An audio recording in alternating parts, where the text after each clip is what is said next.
नमस्कार मित्रांनो, स्वागत आहे तुमचं सायलीज ब्लॉग मध्ये। खूप दिवसापासून माझ्या पाण्याची मोटर खराब झाली होती, म्हणून मला इकडून तिकडून पाण्याचा जुगाड करून मला माझी सगळी कामं आटपायला लागतात।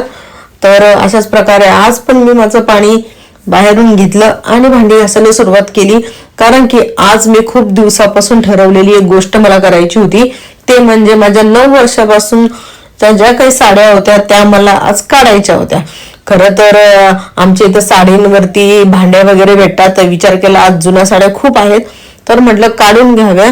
तर अशा प्रकारे मी सुरुवात केलेली आहे साड्या काढण्यासाठी आणि खूप वेळ लागणार होता। त्याच्यानंतर माझे मिस्टर आलेले आहे, माझा आहे उपवास, त्यामुळे त्यांनी मला आणलेली चिक्की खाण्यासाठी।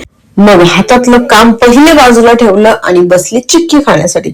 चिक्की खाऊन झाल्यानंतर परत मला माझं काम करायचं होतं आणि उपवास फक्त माझा होता, मिस्टरांचा नव्हता, त्यामुळे मला जेवण तर बनवायचं होतंच। जेवण का आपल्याला सुटणार आहे का?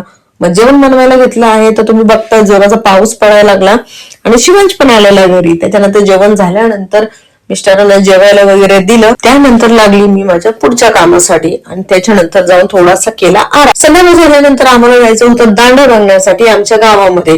तर आमचे मेंबर्स आलेले होते आणि मी त्यांचीच वाट बघत होते, ते आल्यानंतर आम्ही निघालो। दांडे बघून खूप मजा आली। भेटूया नेक्स्ट व्लॉग मध्ये, बाय।